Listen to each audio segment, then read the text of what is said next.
Right, Bernama News continues. With the IT global outage affecting many institutions worldwide, fears are mounting over the extent of damage this has caused, with Malaysia obviously not spared from the impacts. Now, here to talk with us about this particular issue is Akati Security CEO Krishna Rajagopal.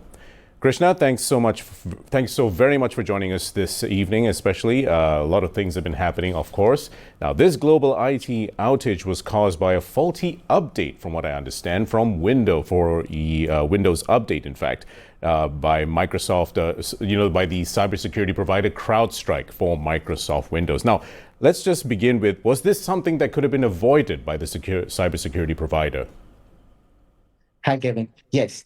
While we do agree that there's no system that's entirely foolproof, but this particular incident could definitely be avoided by the cybersecurity provider. And also, the other thing that's also important is that for users, of course, they can't avoid this because this was an automatic update from CrowdStrike. So those that were affected were users of CrowdStrike that had their systems going to a blue screen and had this little outage.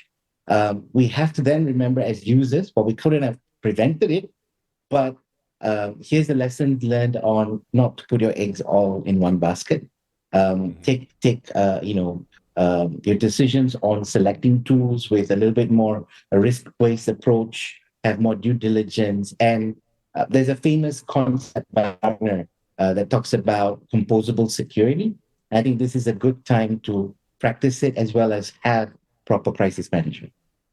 Okay, so now when we look at the extent of how this has affected, I mean, obviously the aviation sector, at home and globally has been particularly affected by this outage. Could you tell us why they were so susceptible to this issue and why some other institutions were unaffected?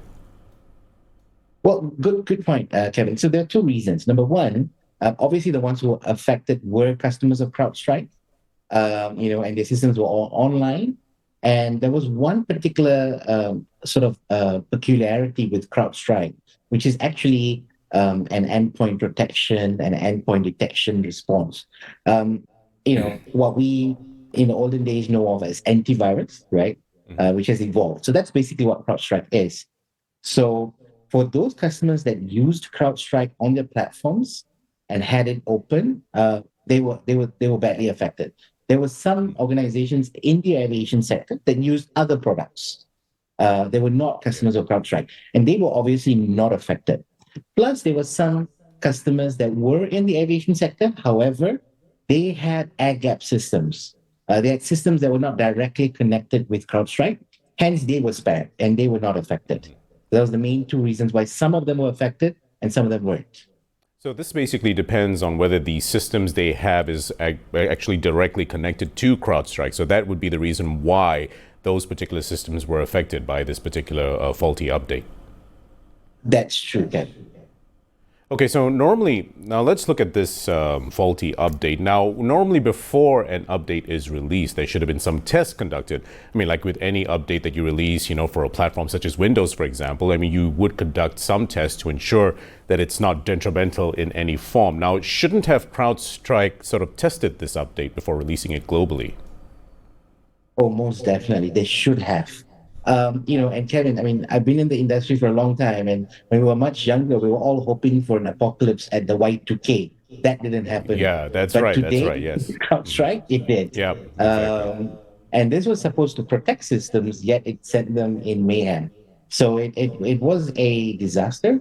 Um, CrowdStrike as an organization should have tested this. They still don't have an idea of what went wrong. They did say that they're still trying to get to the bottom of it. But I believe this is a lapse in governance process at their end. There was not Right. enough testing. There was not proper. There were no proper, version controls, procedures, and check and balance before something was pushed out. And this is definitely a lesson learned for CrowdStrike. So the thing is now, I mean, when this actually occurred, I mean, what was your reaction to this? I mean, obviously it took a lot of people by surprise, for sure. I mean, but how did you feel when you saw this happening? For me personally, this was an OMG moment, right?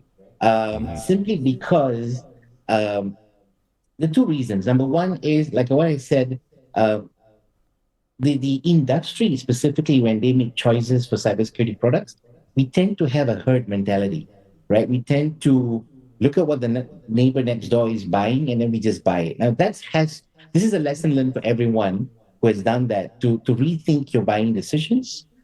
Number two is, for CrowdStrike, for example, this would not have happened if their agent was not running at the kernel level. That means they were so close to the Microsoft operating system, a single mistake sent the operating system into a disaster. So this is again a lesson learned from the product owners, to ensure that when you create an agent, right, don't bring it down too close to the operating system, right? This particular example was a in simple fact, it was a nightmare that came true for many organizations. And a lot of these organizations are still going to be battling with it, because the workaround is a manual workaround right now. So if you've got 10, 20 computers, that's fine. But if you've got 15, 20,000 computers, you can't be going to each computer and doing a manual workaround.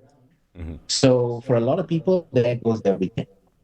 So how long do you reckon this will take to actually rectify this whole situation? Obviously, this is not going to happen overnight. This is going to take some time to actually rectify. I agree. From a CrowdStrike point of view, from the provider point of view, I believe they're going to have something out within the next 48 hours. At least a temporary workaround. Eventually, probably a more polished tool that they could use to roll back this disaster. But Yeah, for disaster, right? Yeah. clients, Yes. this could run around for the next few weeks. Okay, now, just given its global impact, which has obviously been quite bad, I mean, should CrowdStrike be held accountable for this error? I personally think they should be, definitely, because this is an organization that companies are entrusting to save them from a disaster, not lead them into a disaster. So I think definitely they will be accountable, and I'm sure there's going to be a lot of legal action on that front across the globe against CrowdStrike. Okay, all right. That Krishna Rajagopal, thank you so much for taking the time to be with us to give us a clearer picture of the outage crisis. Thank you so much.